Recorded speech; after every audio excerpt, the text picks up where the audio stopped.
Barra de Opinión presenta.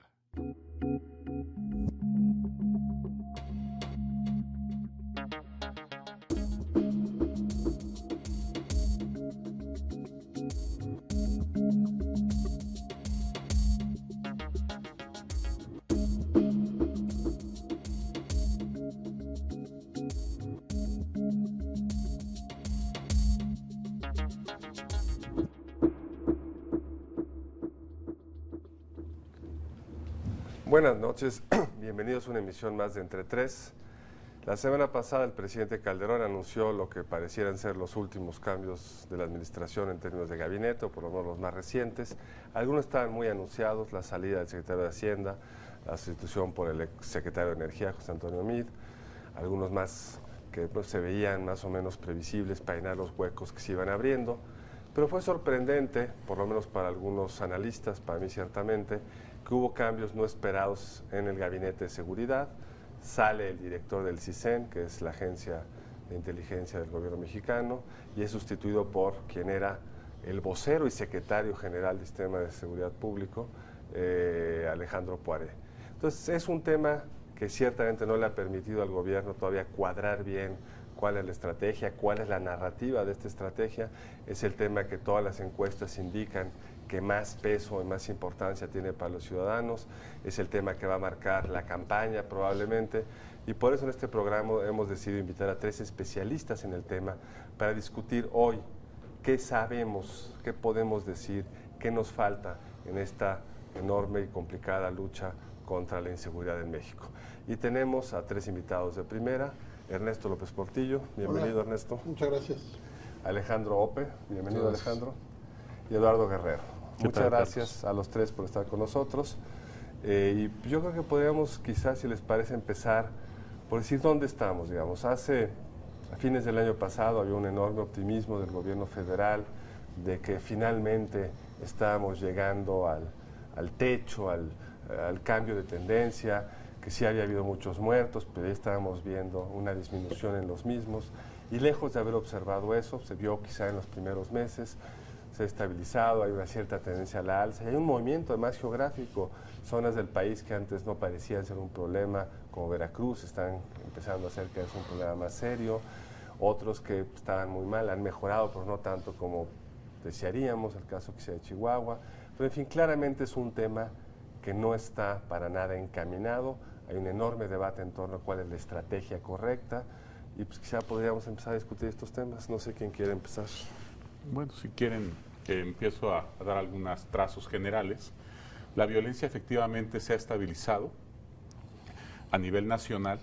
En algunos lugares como Ciudad Juárez, que nos preocupó tanto tiempo y que nos sigue preocupando obviamente, pero ahí ha habido una disminución gradual de la violencia, que también, digamos, se ha estabilizado en los últimos meses. La caída, digamos, también se detuvo. Pero tenemos unos lugares como Acapulco, en donde está muy preocupante la explosión de la violencia. El mes pasado, según los datos que yo tengo de medios, 150 ejecutados solo en agosto en Acapulco. Tenemos la duplicación del número de ejecutados en Veracruz, de aproximadamente 45 en julio a aproximadamente 90 en agosto. Tenemos el problema tremendo también en Monterrey, una violencia pues con estos eventos como Casino Royal, como lo de Sabino Gordo, de al parecer mafias que extorsionan negocios, con un número de muertos espectacular, que también está pues llevando los niveles de violencia a 100 ejecuciones mensuales, 120. Entonces, pues es un panorama de claros oscuros. A mí me parece que en algunas cosas, en algunas zonas parece mejorar el asunto, en otras empeorar. El asunto ha cambiado de naturaleza en algunas regiones por el asunto de la fragmentación de los cárteles y esta aparición masiva de mafias, de grupos mafiosos locales que extorsionan, que secuestran, ¿no? Entonces, y aquí los gobernadores y los alcaldes tienen que, pues ya no pueden eludir el problema, tienen que enfrentarlo, tienen que ser creativos, tienen que ver con esos pocos recursos y capacidades que tienen, cómo maximizar su impacto para poder sobrellevar esto contenerlo y eventualmente disminuirlo, ¿no? Ahora, parecería que uno de los temas que está ahí, de las capacidades locales, tiene que ver también con los cambios de gobierno. Parecería una cierta asociación o causalidad entre dos estados cuyos gobernadores entraron recientemente, Guerrero y Veracruz, y un cambio importante en la tendencia. ¿Por qué una misma política federal está generando mosaicos tan distintos a nivel estatal? ¿Y qué explica el relativo éxito de Chihuahua? ¿Qué podemos aprender, como en su momento Tijuana, que yo estuve hace una semana y claramente en Tijuana la situación ha mejorado de forma muy importante? ¿Qué nos dicen estos contrastes? Estados que se deterioran muy rápido y estados que entran en una tendencia de mejora más o menos pronunciado. ¿Cómo nos puede servir esto para entender el fenómeno de la violencia en México? Yo propondría dos cosas. Primero, efectivamente, en algunos casos ha habido incrementos de violencia asociados con cambios de gobierno a nivel estatal, pero es interesante que en otros no. Pienso, por ejemplo, el caso de Aguascalientes o el caso de San Luis Potosí, aunque digamos ahí hay un tal vez más ambiguo. Es probable que haya arreglos ahí muy locales, muy específicos, que se rompan al momento de cambiar un gobernador, aunque es probable que esto sea mucho más notorio a nivel municipal que al nivel estatal. Efectivamente, yo creo que hay unas divergencias importantes en el comportamiento, pero eso no es nuevo. Si 20 municipios más o menos explican la mitad de los homicidios vinculados a la delincuencia organizada, según la base de datos de Presidencia, entre diciembre de 2006 y diciembre de 2010. Ciudad Juárez por sí solo explica casi 20% de ese total. Lo que yo creo que estamos observando es que o sea, el impacto de la delincuencia organizada es altamente diferenciado dependiendo de qué tipo de flujos de ingresos se generen en ese punto, qué tipo de organización esté presente, que yo creo que también puede haber diferencias importantes, qué tipo de organización mafiosa se extienda a redes específicamente. Por ejemplo, y hay casos donde hay mucha violencia, pero es mucho menos visible o al menos mucho menos espectacular. El caso de Sinaloa, ¿no? Que tiene el segundo lugar nacional sobre todo el periodo, pero pues, del cual prácticamente nadie habla, ¿no? Está como en el campo, está en la sierra. Es una parte de esa violencia puede ser rural y puede estar asociada al fenómeno de producción de narcóticos o de trasiego de los mismos, y esto es mucho menos visible que un caso como el Casino Royal en pleno Monterrey, ¿no? Ahora, nadie está exento, las cosas se mueven con una enorme rapidez. Los dos grandes puertos que conectan la Ciudad de México, Acapulco y Veracruz, que fueron muchos años razonablemente pacíficos, hoy están en una situación pues, de mucha preocupación. ¿Qué podemos esperar, es decir, de estos dos lugares, en los lugares que nos rodean? Morelos ha tenido un incremento muy notable en el número de asesinatos vinculados con el crimen organizado. Digamos, ¿qué mensaje le podemos mandar a la ciudadanía de se pueden anticipar hacia dónde van los problemas? Si alguno de estos estados va a tener una tendencia creciente, o sea, ¿cuáles son los fenómenos que explican los cambios de tendencia, Ernesto? Pues es que esta pregunta que haces es una de las más importantes preguntas que no están siendo adecuadamente contestadas por nadie. Y ese es el primer problema, que es los límites para identificar el problema, caracterizar el problema con claridad. Digamos, si uno está pensando cómo repartir agua en una zona, cómo lograr una distribución adecuada de agua, cómo lograr acceder a educación, bueno, ahí puedes identificar, caracterizar los problemas con más claridad.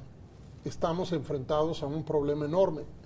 En general, la violencia es difícil caracterizar sus causas, pero la nuestra es además una violencia con una dinámica extraordinaria de cantidad y calidad en términos de modificación, de transformación.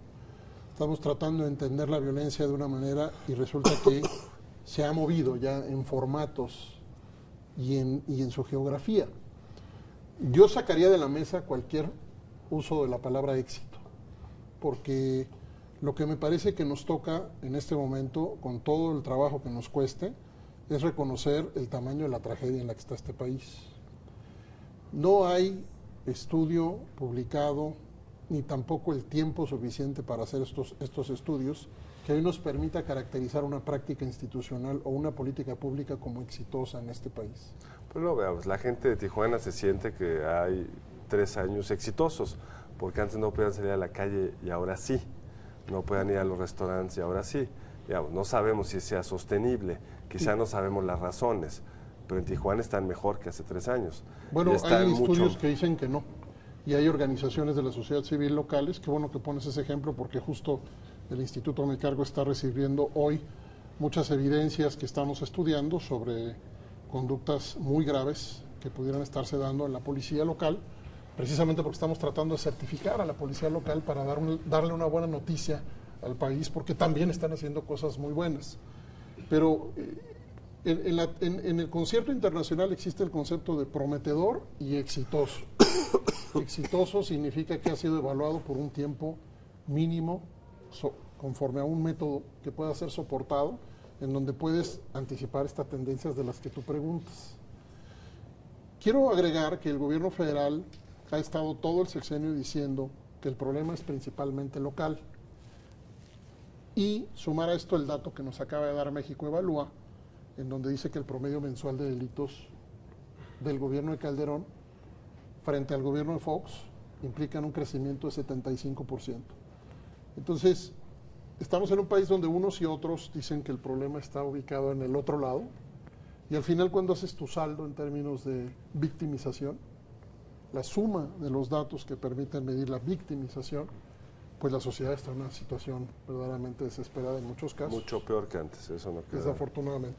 Ahora, pero ¿dónde podremos agarrar algunas pistas de qué funciona y qué no funciona? Podemos llamarle prometedor para no meternos en una definición que requeriría ya una certificación, una cierta estabilidad.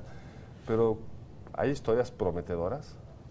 Yo diría que Ciudad Juárez sí es razonablemente prometedor, aunque claramente no es exitoso. Sigue teniendo por los rubros de 100 homicidios dolosos cada mes. Claro que llegó a tener más de 300. Pero sí hay allí algunas prácticas. ¿Y cuáles serán esas prácticas? A ver, por ejemplo, hay algunas zonas de la ciudad donde han venido aplicando algunas prácticas de prevención muy situacional, muy local, donde al parecer ha habido disminuciones significativas en términos de homicidio, de extorsiones, de secuestro, ¿no? Hay una zona en Ciudad Juárez conocido como PRONAF, donde al parecer ha habido algunos indicios de que empieza a funcionar eso. En Tijuana yo creo que es un caso controversial en muchos sentidos, en parte por la personalidad del que fue su jefe de la policía y que es jefe de la policía en Ciudad Juárez, ¿no? El teniente coronel Leizaola, pero podría haber allí algunos indicios, de nuevo, tal vez muy iniciales, de que algo puede funcionar. Y bueno, y a nivel federal, pues hay algunas cosas que se han venido trabajando, se han ido construyendo algunas capacidades que previamente no se tenían. ¿Cómo cuáles? Yo diría que, por ejemplo, la Policía Federal tiene muchas mayores capacidades de inteligencia de las que tenían al inicio del sexenio, tiene tal vez mucho mayores capacidades tecnológicas de las que lo tenía al inicio del sexenio. Si eso es suficiente o no, pues es otro. Puede no ser suficiente, pero agrega, ¿o no, Eduardo? Mira, hay dos eventos que a mí me parecen bien importantes y que muestran cómo sí se están moviendo las cosas tanto a nivel federal como a nivel estatal. Por ejemplo, el gobierno federal no dio a conocer esto, pero se filtró a través del Departamento de Estado americano vía un periodista del Paso, Alfredo Corchado, y acá lo sacó Raimundo Rivapalacio y la agencia Stratford, de un operativo Lince Norte, focalizado contra Zetas en Nuevo León, en Tamaulipas, Coahuila y San Luis Potosí. 20 días de operativo, más de 200 detenidos, sobre todo halcones y policía municipal vinculada con Zetas, que ya muestra que sí están pensando en estrategias disuasivas, ¿no? Ellos no quieren aceptar esto, no lo están anunciando, porque significaría que es una rectificación y que quizás lo anterior fue un error y vendrían recriminaciones y acusaciones de 45,000 muertos y hasta ahorita te diste cuenta de que la estrategia no estaba resultando óptima. Entonces ahí yo sí veo que se mueven las cosas. Obviamente si esto tiene buenos resultados, lo que va a decir el gobierno es, ya ven, teníamos razón, había que perseverar y ahora las cosas están mejorando. Obviamente esto no se debió por la estrategia original, sino por las modificaciones que están haciendo ahora en el camino en este último lapso del gobierno. Pero es una buena modificación, dirías tú. Claro, por supuesto. La está haciendo, por cierto, quien operó esto es la Armada de México, quien tiene a elementos entrenados en estas prácticas en otros países y que parece que son, digamos, elementos que pueden llevar a cabo una operación de este tipo. ¿Tú esperarías, ¿no? por ejemplo, en esa zona, si continúan esos operativos, una caída en los niveles de violencia? Debería hacer, ¿no? Y otra cosa que también te quería comentar es que por primera vez noto que un gobierno estatal se lanza con un operativo de este tipo de carácter disuasivo sin el apoyo del gobierno federal. ¿De qué estado estamos hablando? Estado de México. La captura, digamos, esto no sé si está vinculado o no con que ahí sea gobernador un aspirante presidencial que quizás esté empezando a también experimentar con nuevas estrategias para si eventualmente llega a ser presidente de México. Pero la cosa es, tal como la comentó el procurador en los medios, el procurador del Estado de México, la manera como arrestaron al líder de la mano con ojos, Óscar García, el compayito, y todo lo que se reseñó en la prensa, pareciera, y paso por paso, una estrategia de libreto de carácter disuasivo. Es decir, le avisaron a la célula. Primero, formaron un grupo al interior de la Procuraduría especializado, con capacidades de inteligencia mayores y operativas mayores. Le avisaron a la célula que iban por ellos porque estaban, con una alta violencia en la zona, en los municipios donde opera. Les dijeron que iban por ellos. Recibieron el mensaje, hubo deserciones de esa organización en el Estado de México. El líder de la célula, de hecho, para disciplinar la célula y garantizar su cohesión, mandó matar a estos desertores. Pidió que dejara él de ser el blanco del Estado de México y lo terminaron agarrando. Hubo 28 detenciones de los sicarios de la célula, agarraron a esta persona y bueno, aunque la célula opera también en Guerrero, en Morelos y no está, digamos, suprimida, me parece que sí fue un golpe interesante y sobre todo me llamó la atención el método, ¿no? Regresamos a discutir esto y otros temas aquí en Entre Tres.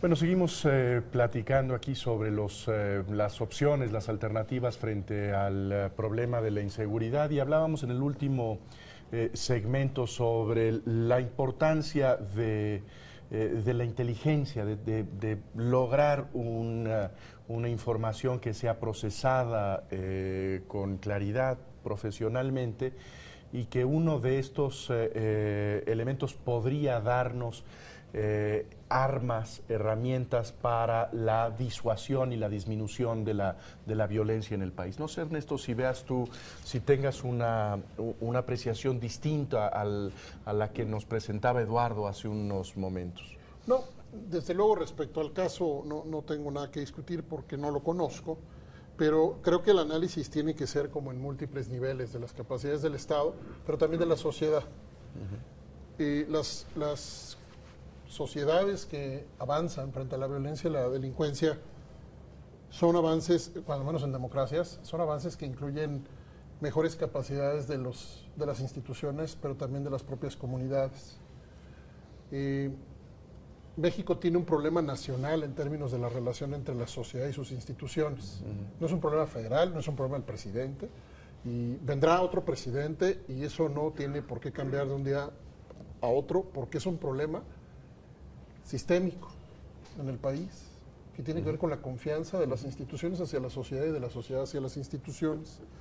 Yo quiero enfatizar que en la confianza hay un pasivo estructural en el país. Y que no tiene, digamos, una tendencia que empieza a recuperarse la confianza. ¿No verías tú Desafortunadamente, una no. Bueno, trayectoria alentadora en ese sentido? No, si estás viajando, es mi caso, a estados y municipios con mucha regularidad, lo que hay es una profunda desesperación en donde hay y en donde no hay también indicadores objetivos de violencia y delincuencia extremos. Y eso tiene que ver con una percepción de la gente de sentirse desprotegida. Esto, a su vez, pues tiene muchas explicaciones, pero tiene una muy clara, que es que a las instituciones no se les mira como un recurso de protección, como un recurso de amparo frente a un escenario objetivo, pero también frente a una percepción desmedida de riesgo. En ese sentido, señalo pues que este sexenio es un sexenio, voy a decirlo así, olvidado en términos del trabajo de la relación intersubjetiva con la sociedad. Sí se han creado capacidades, estoy completamente seguro que la Policía Federal va a entregar un saldo de capacidades nuevas, duras en mucho sentido, pero vamos a seguir revisando cuál es la percepción de la gente.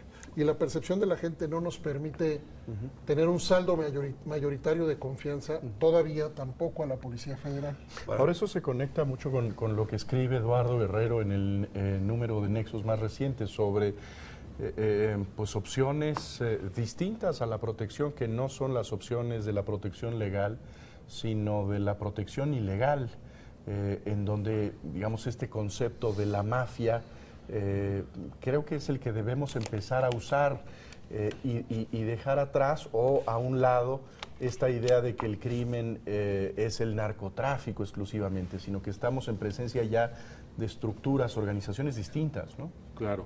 Tomo un minuto nomás porque le va a Alejandro, pero menciono que sí hay, como veo yo, una multiplicación masiva de células mafiosas en el país. Y ahora me parece más común, yo también viajo a estados, municipios, y cada vez más hay quejas de extorsiones, de secuestros, que tienen que ver más con un trabajo de estas células locales mafiosas que con el crimen típico de las grandes organizaciones de trasiego de drogas, ¿no? Y me parece que ese va a ser un fenómeno quizás es más agresivo a la sociedad, y creo que todavía no tenemos las claves sobre cómo resolverlo. Ahora, el gobierno ha argumentado, no consistentemente, pero dice, bueno, teníamos un problema de seguridad nacional y por eso había que enfrentar a estos grandes capos que estaban desafiando al Estado, a veces localmente, a veces más generalmente, habían penetrado las organizaciones federales supuestamente más importantes, la Agencia Federal de Investigaciones, la Policía Federal. No usa la palabra desgraciadamente, pero bueno, esto se transformó en un problema de seguridad pública. Y ahora hay que enfrentar con nuevos recursos a estas mafias más pequeñas, pero más violentas. Uno, ese discurso es correcto y segundo, es parte de la solución, Alejandro. A ver, yo creo que sí hay un avance desde el punto de vista conceptual en la discusión sobre el tema. Yo creo que empieza a haber un consenso muy tenue de que un objetivo es combatir a la delincuencia organizada y otro objetivo es reducir el delito violento. Son objetivos que pueden tener traslapes, pero que no son equivalentes. O sea, yo el símil que utilizo es, en un desastre natural, el primer objetivo es rescatar a la población en riesgo. El segundo es ponernos a discutir sobre la política hídrica del país o ponernos a discutir sobre las posibilidades de cambiar, poner impuestos al carbono, ¿no? Yo creo que empieza a surgir la necesidad de tener una política específica de reducción de violencia, algo que eso no lo teníamos hace algunos años. La delincuencia organizada previsiblemente sí ha cambiado de rostro. Yo creo que al menos en términos de ingreso el narcotráfico sigue siendo con mucho dominante en términos del portafolios de actividades de las organizaciones de delincuencia. Previsiblemente una buena parte de estas organizaciones mafiosas de las que habla Eduardo son muy pequeñas. Ya no representan una amenaza existencial al Estado, ¿no? Algunas de estas organizaciones de nuevo cuño que han surgido en Acapulco, el Cártel Independiente de Acapulco, el Cártel del Pacífico Sur y algunas otras, ya son de una escala mucho menor. Y ahí ya estamos... En términos de su reclutamiento, de su poder agresivo, creo en términos de ingresos, en términos de número de integrantes, Pero en términos de están sofisticación matando logística. más gente. Es probable que por peso de ingreso que reciban sean mucho más intensivas en violencia de lo que es una organización dedicada en lo fundamental al tráfico internacional de drogas. Ahora, ¿qué haces con estas? ¿Cuál es la política frente a estas? Yo creo que hay dos tipos. Eduardo ha venido escribiendo sobre el tema desde hace algún tiempo. Hay algunas otras maneras de aplicar este tipo de principios. Una posibilidad es que hubiera un compromiso explícito de las autoridades federales o locales, en su caso, de atender prioritariamente algunos tipos de actos de violencia, particularmente serios. Pienso, no sé, incidentes con 10 o más víctimas, ¿no? Incidentes que involucran a menores de edad, incidentes que involucran a policías. Poner algunas líneas, algunas rayas en la arena que no se han puesto de manera muy explícita o muy clara en estos años, ¿no? ¿Y ya tienen los estados las capacidades institucionales en caso de que esa fuera la solución para poder hacer que se cumpla la línea que pusiste en la arena? Previsiblemente muchos no, algunos tal vez sí. El gobierno federal yo creo que sí tiene capacidad para poner la raya en la arena en algunos casos. Ejemplo, casos con 10 o más víctimas no han de pasar de algunas decenas en el año. Es que yo creo que entraste muy bien y saliste muy mal. Me explico. No. Si es cierto que estamos en capacidad de centrar al menos una parte importante de nuestra política pública en el combate a la violencia, sería una gran noticia para el país. Pero donde disiento es en nuestra capacidad de reconocer hoy la debilidad institucional, precisamente empezando por los diagnósticos de la violencia. Hay una nota que acaba de publicar el Universal, no recuerdo la fuente, probablemente la recuerden ustedes, donde la principal causa de muerte de los jóvenes por primera vez son los homicidios, no los accidentes. Es una nota que acaba de salir. Yo no sé con cuántos municipios a nivel nacional. Eso es 2007 para acá. Una noticia terrible, es una noticia ¿no? aterradora. Es un dato por espeluznante. eso me causa problema hablar de éxitos en una sociedad en donde nuestros jóvenes mueren por homicidio principalmente. Pero necesitamos el diagnóstico concreto y la distinción clara en las políticas de para qué hacemos las cosas en cada caso. Y un aspecto más, el tema militar y el tema civil. Dicen los que defienden lo logrado en Colombia que uno de sus grandes activos es haber podido coordinar a las autoridades civiles y a las autoridades militares. Yo les doy dos casos recientes, dos informaciones recientes que no me permiten concluir nada, excepto que las cosas podrían no ir en el camino que queremos. En el Alcázar me tocó acompañar al doctor Narro a presentar la propuesta de la UNAM, y una de las cosas muy importantes que dijo García Luna fue que el ejército está reduciendo sus intervenciones en términos de soporte federal, porque la Policía Federal tiene las capacidades necesarias para hacerlo, y que el gran desgaste del ejército es estatal y municipal. Después nos enteramos que está aparentemente por solicitar, o ya solicitó, el ejército presupuesto suficiente para 18 nuevos batallones GAFE, precisamente para desplegarlos en actividades de combate a la delincuencia organizada.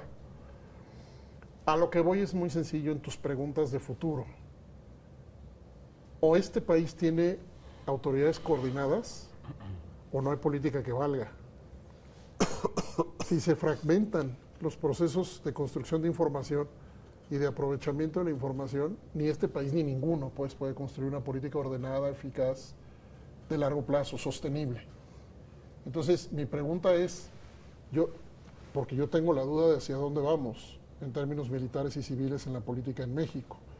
Yo no tengo la certeza de que no tengamos la necesidad de seguir transfiriendo el control de autoridades históricamente civiles a autoridades militares en términos de decisiones en materia de seguridad. No porque yo quiera que suceda así, sino por el tamaño de la problemática frente a las capacidades reales a lo largo del país en términos precisamente de la violencia. Fíjense que en mi experiencia como consultor, estos problemas que parecen como inabarcables, como imposibles de abordar o de resolver, resultan ya cuando los pones en la mesa y cuando los trabajas y cuando los descompones en partes, muchas veces mucho más sencillo de lo que tú pensabas, ¿no? Y yo creo que ese ejercicio tiene que empezarse a realizar en México a nivel municipal, ¿no?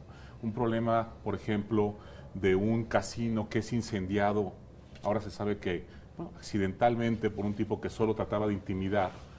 Bueno, ¿por qué no, después de un incidente como el de Sabino Gordo, otro bar donde hubo una balacera 3 o 4 semanas antes, ese lugar estaba abierto a esas horas o seguía solamente abierto después de que ya había habido amenazas y balaceras ahí mismo? Si ese lugar hubiera estado cerrado, no hubiera pasado eso. El asunto de la extorsión, por ejemplo, mucha de la extorsión que se da es extorsión telefónica. Entonces, simplemente avisarle a la gente que hay ciertas tácticas de extorsión, que te dicen cierto tipo de cosas, o secuestro express, avisándole a la gente, informándole a la gente que esas cosas suceden, es mucho menos fácil que sean engañadas y que muchos de estos delitos se cometan. Entonces, esto ha estado pasando en el radio, se escucha ya con mucha frecuencia esta advertencia de que si te llaman por teléfono para avisarte que están secuestrando a un hijo tuyo, lo más probable es que sea falso, ¿no? En ese sentido ahí va, por ejemplo, en caminando Tampico, esa comunicación, ¿no? En Tampico así resolvieron el secuestro express. En los diarios empezaron a publicar, en la radio, el modus operandi de las organizaciones, y la gente ya sabía por dónde iban y era mucho más reacia a creerles o simplemente huía o les colgaba el teléfono. Yo estoy viendo como dos discursos muy distintos. Uno es de los grandes problemas de coordinación, de estrategia,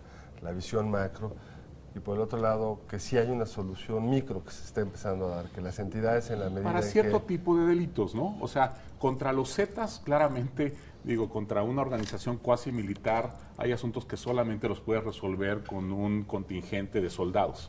Pero para, por ejemplo, problemas de mafias locales, extorsión, secuestro, creo que puede ser muy eficaz abordarlos de manera distinta, descomponerlos en partes y tomar medidas relativamente sencillas para prevenirlos, ¿no? Efectivamente, se requiere transformar la manera en que fiscalizamos estas instituciones, la manera en que estas instituciones rinden cuentas. Es un proceso que nos va a tomar 10 años como mínimo y probablemente una generación o más. En el país no puede aguantar a que estas instituciones estén transformadas para empezar a ver alguna mejoría en los niveles de violencia que se ven en varias regiones. Hay algunas intervenciones puntuales, como ya se han mencionado aquí, que pueden mejorar en el margen algunas de las peores manifestaciones de la violencia que se vive, ¿no? Eduardo apuntó otras, pero es muy probable que a nivel local o a nivel regional se puedan ir diseñando algunas otras respuestas de esa naturaleza, ¿no? ¿Resuelven todo el problema? No, pero sí pueden mitigar de manera importante lo que se está viviendo. Bueno, pues el tiempo otra vez nos ha comido. Regresamos en un momento más a seguir discutiendo aquí en Entre Tres estos dilemas, estas preguntas. Quédense con nosotros.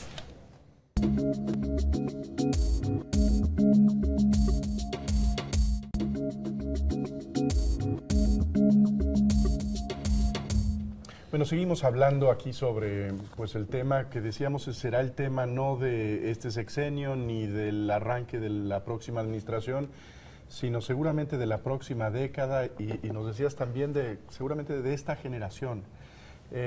Y lo que me parece interesante de lo que hemos hablado es que hay una discusión sobre cómo enfocamos el problema, cómo detectamos la enfermedad, cuáles son las estrategias, pero en este abanico de opciones parece que lo que está fuera del escenario es esta urgencia que de repente se oye en el discurso público de cambiar una serie de leyes, esta fantasía de que en el momento en que cambiemos las leyes ya se resolverán las cosas. Yo creo que ese quizá es un avance importante de nuestra discusión, que ya le estamos poniendo menos velitas a la legislación.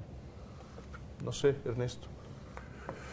Me parece que sí estamos disminuyendo, porque la experiencia nos ha permitido ver que las reformas han sido muchas y los resultados han sido pocos. Sí nos estamos moviendo en términos de reformas deseables en muchos casos. La reforma penal me parece que hoy, a pesar de todo, nos da mejores noticias de las que teníamos hace muy poco. No había, pues. México llegó tarde a la reforma penal adversarial, oral, acusatoria, con respecto a la región latinoamericana, ¿no? Entre paréntesis, uno de los líderes de estos temas dijo que México es el único país que nació con la reforma y con la contrarreforma, por el capítulo de delincuencia organizada y todo el régimen de excepción, que no es menor porque siguen en tensión esos dos sistemas. Para la ONU, por ejemplo, el tema asociado con arraigo en México es un tema particularmente grave. Pero la agenda pendiente sí tiene que ver ya mucho más con nuestros diseños institucionales y con la forma como las instituciones operan. La agenda pendiente tiene que ver con, detrás de esa confiabilidad a la que yo hablaba, pues la capacidad de tener diseños institucionales en la policía que nos den una respuesta profesional y eficaz, sostenible. Y ahí tenemos un dilema enorme.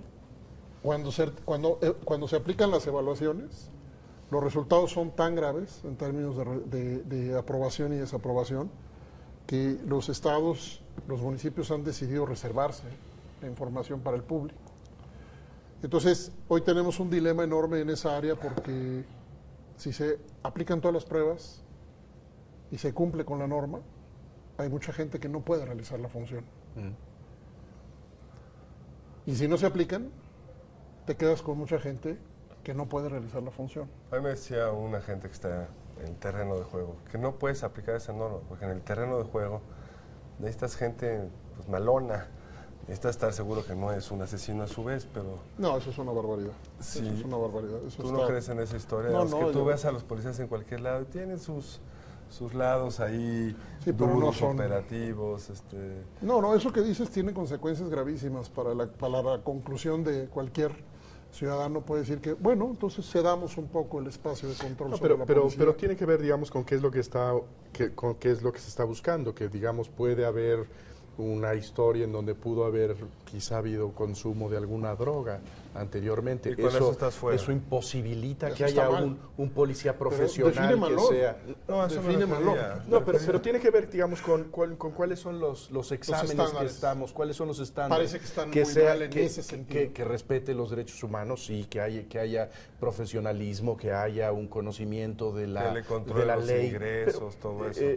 Mira, los países muchas veces lo que hacen es concentrar a los malones, ponerlos en unidades especiales, llevarlos a tareas gravísimas en términos de delicado y desmembrar las unidades. Porque se te corrompen, se te enferman. Rapidísimamente. Sí, rápido hay que desmembrar. Entonces, ¿cómo ven estos dilemas de reformas, operación, leyes, prácticas? Yo las veo muy importantes, pero yo ya también me volví escéptico, sobre todo del cambio, digamos, a nivel federal. O sea, creo que tiene que haber un trabajo legislativo muy serio y muy profesional, pero a nivel estatal. Y tiene que adecuarse la reforma a la situación de las fuerzas a nivel estatal. Por ejemplo, en un lugar, en un estado donde ya la policía está completamente cooptada por el crimen organizado, quizás ahí el asunto del mando único sea una opción muy importante y necesaria. Pero en un lugar como Yucatán, quizás Querétaro, donde tienes policías poco infiltradas, pues a lo mejor ahí no vale la pena esa reforma, sino otras, ¿no? El caso, por ejemplo, de Veracruz. Veracruz tiene algunos municipios limpios y otros infiltrados, y ahí trabajan mucho con un esquema de policía intermunicipal. Entonces, varios alcaldes unen sus policías en algunas zonas, unos cuerpos que se desplazan en un grupo de municipios.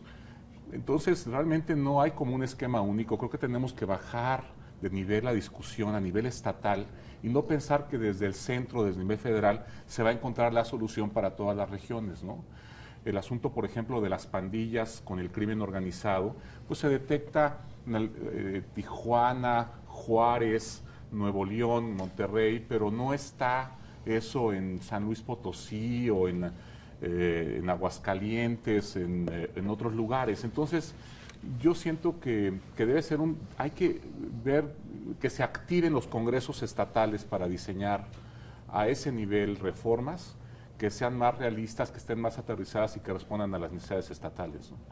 A ver, yo estoy parcialmente de acuerdo con Eduardo y con Ernesto, pero yo creo que sí hay algunos pendientes que no se pueden dejar dejar de ver. A ver, todavía no se hacen las reformas al Código Penal y al Código de Procedimientos Penales consistentes con la reforma constitucional del 2008. Todavía está atorada en el Congreso varias modificaciones en materia de lavado de dinero, que sí serían importantes tener esos instrumentos y de limitación del uso del efectivo que no se han aprobado. Sigue pendiente, hay una discusión de fondo sobre cuántos policías debemos de tener, ¿no? Y esa discusión, digamos, yo también soy relativamente escéptico del mando único tal como se planteó, pero sí es una discusión que todavía se tiene que tener. A lo mejor lo que necesitamos es un modelo más simple, donde algunos municipios, donde pudiéramos hacer algún tipo de reforma al 115 constitucional, en lo cual algunos municipios muy pequeños, de menos de 5,000 habitantes, sí tuvieran que subrogar su servicio de policía, pero a lo mejor los grandes municipios sí pudieran mantener como el en control otros del países, daño. ¿no? Como sucede en España, por ejemplo, o en Canadá sucede que municipios que no pueden pagar 100 o más policías subrogan a la policía montada o a la policía provincial. Pero es una discusión que todavía se tiene que dar, es una discusión que todavía tiene que tener un correlato legal y hasta constitucional en algunos casos. ¿Pero qué pasó en el Congreso con la discusión de mando único? ¿Qué pasó? O sea, voy contigo, tienes toda la razón. El tema es a dónde se llevan las discusiones sobre el tema policial en el Congreso. Las versiones que yo tuve tienen que ver con que la discusión terminó girando en el presupuesto, no en el servicio policial. Necesitamos un sistema que haga esos acuerdos de los que estás hablando, por ejemplo, para que en efecto haya mecanismos de intervención a las policías locales, que las desarticulen o que intervengan el mando por el tiempo que sea necesario. Perdón la interrupción, pero lo que quiero decir es que hubo un periodo de discusión que no le arrojó a esta sociedad una solución, un modelo consensuado para avanzar hacia una policía coordinada, integrada, la que fuera, pero que tuviera el consenso y el acuerdo de las fuerzas políticas. Creo que estamos de acuerdo, pero estamos de acuerdo en que no ha culminado la discusión, Totalmente, la discusión no, legislativa claro. en muchas materias. No es nada más un asunto de operación. Sí, el tema del lavado de dinero es claro, ¿no? Este está atorado y Hay otra que es, digo, que se envió esta ley de cadenas delictivas, que es una discusión que hay que dar. ¿qué es eso? Se envió en abril, es el equivalente a lo que en Estados Unidos llaman el RICO Act, que es cierta medida la criminalización de la pertenencia a una organización delictiva. Que hay que discutir los alcances, pero no es un tema menor. No es un tema menor. Entonces, yo siento que sí hay todavía una discusión muy amplia que hay que dar en el Congreso, y ya ni hablemos en los congresos estatales. Hasta donde yo entiendo, no más de 8 estados han culminado la transición al sistema adversarial, ¿no? Hay 8 estados que aún no han comenzado, que no han comenzado siquiera a hacer las consultas necesarias o a hacer las reformas necesarias a los códigos penales, los códigos de procedimientos, ¿no? Entonces, sí hay todavía ahí, a ese nivel todavía hay un trabajo muy importante que hacer. Hay pocos estados tienen profesionalización policial, estatutos básicos, tienen un problema enorme para ejercer los recursos que les da la federación porque sus normas tampoco están adecuadas para ejercer esos recursos en sintonía con las leyes federales. Entonces sí, pues yo siento que como yo he estado ahora más cerca, digamos, en municipios y eso, veo una urgencia a nivel local de que se modifiquen cosas. También lo veo en el federal. Siento que en lo federal también los efectos son como de más largo plazo y siento que hay una urgencia abajo porque las cosas cambien, ¿no? Ahora, hay historias locales, por lo menos, que habría que discutir, positivas.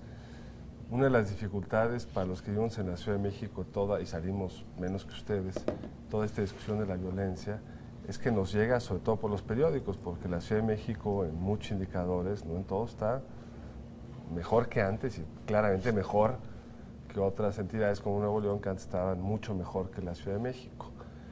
Y pues hay como muchas conclusiones que se tratan de sacar de la Ciudad de México, que aquí sí hay mando único, es decir, la policía no hay policías delegacionales, todas obedecen al jefe de gobierno, que aquí hay muchos más policías, hay una densidad policíaca mucho mayor.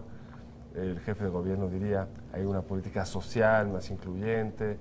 No sé, digamos, ¿hay alguna lección de la Ciudad de México que podríamos sacar y que podría ser útil para otras entidades? ¿O realmente obedece a una serie de fenómenos muy circunstanciales, como aquí está la sede de los poderes federales, es solo una ciudad y no tiene, digamos, una zona más poco habitada? En fin, no sé. ¿Hay algo que se pueda decir del éxito de la Ciudad de México? Seguramente hay varios elementos combinados que permiten tener la situación que tenemos ahorita, pero siguiendo lo que decía Alejandro hace rato en términos de distinguir delincuencia organizada y violencia, yo siempre insisto que el Distrito Federal, el hecho de que no tenga violencia no significa que no tiene delincuencia organizada. Y si alguien tiene dudas, pues que salga a ver los mercados de contrabando que están a la vista de todos. Pero ¿por qué no está la violencia? Y ahí continúa tu pregunta. Yo he hablado con mandos policiales en la Ciudad de México que hablan de solamente del efecto asociado a la densidad en términos de agentes de seguridad de todo tipo. Hay harta policía. Pero a lo bestia. No solamente policías del Distrito Federal, tiene que ver con muchos cuerpos de seguridad privados y públicos. Federales. Más visibilidad a través de cámaras y todo esto que se ha estado desarrollando. Yo creo que hay más lecciones de las que hoy se conocen de lo que está haciendo la Secretaría de Seguridad Pública del DF, pero porque la Secretaría de Seguridad Pública del DF tiene un problema fuerte de comunicación, se los he dicho una y otra vez, y cada vez que se los digo, lo aceptan. Han hecho mucho más de lo que nos explican que han hecho.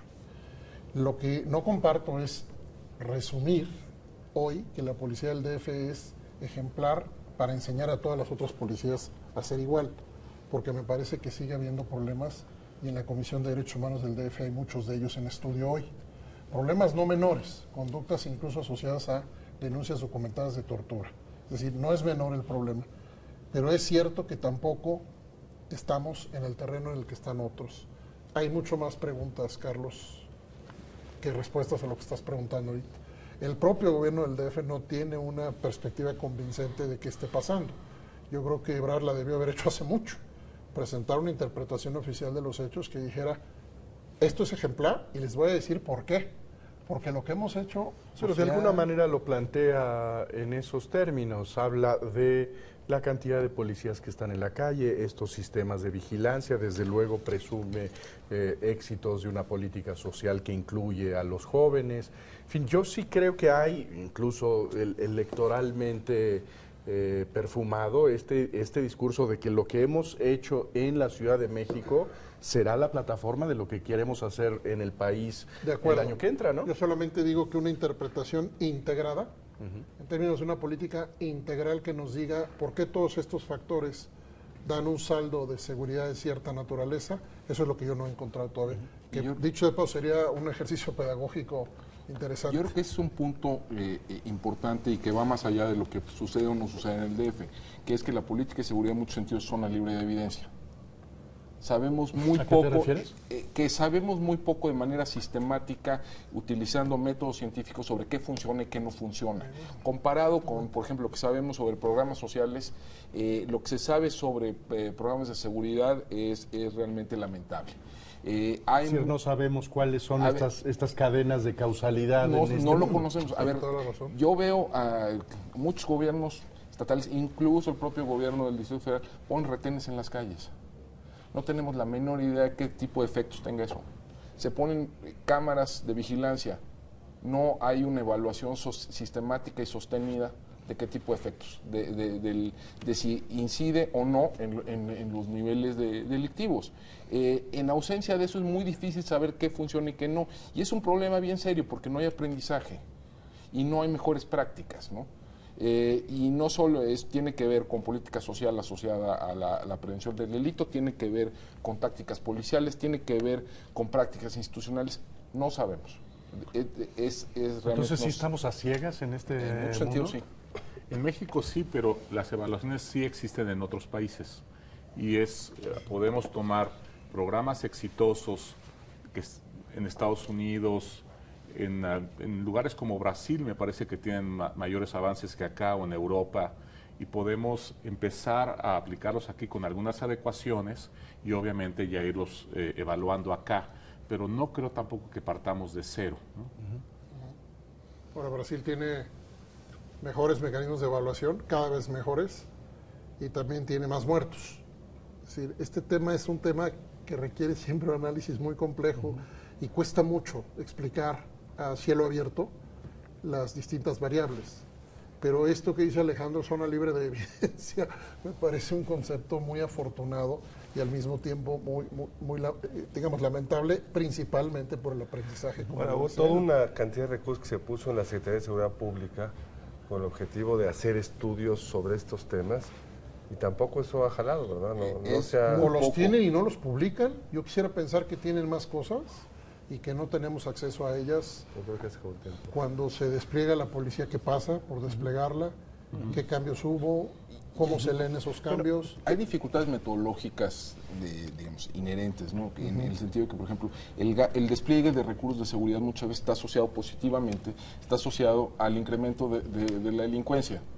Gasto más porque hay más delincuencia, entonces la correlación me sale positiva. Entonces es difícil controlar factores en muchos sentidos. Bueno, tenemos ya el problema del tiempo, se nos escapó ya el programa. Les agradezco mucho que nos hayan acompañado esta noche. Creo que nos queda la claridad de la complejidad del tema. Creo que no podemos sacar una conclusión inequívoca de qué es lo que está funcionando y qué es lo que no funciona, pero creo que tenemos un buen antídoto para quien se nos presente dentro de poco para decir que la respuesta a este problema tan complejo es muy sencilla y que solo es que voten por él. Muchas gracias y buenas noches.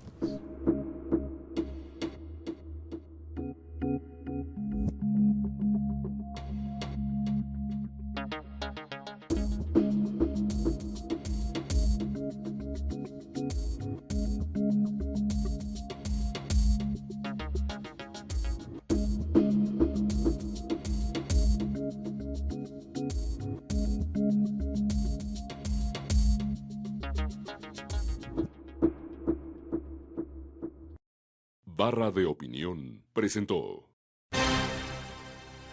El ataque al Casino Royal de Monterrey representa una oportunidad para poner sobre la mesa de los debates el tema de los casinos. El de los casinos es un tema tabú que los diputados y senadores no han querido tocar durante muchos años, pero que debe ser abordado para contar con una legislación y una regulación adecuadas. El Casino Royal de Monterrey operaba con irregularidades. Esta situación irregular no provocó directamente el ataque, pero sí generó las condiciones propicias que facilitaron la acción de los agresores. Como ese, existen muchos casinos y casas de apuestas que operan sin permiso de las autoridades o bien a través de amparos del Poder Judicial que revocan las clausuras. Sí, es hora de hacer a un lado el tabú y de discutir el tema antes de que se presente otra tragedia con elevado costo en vidas humanas.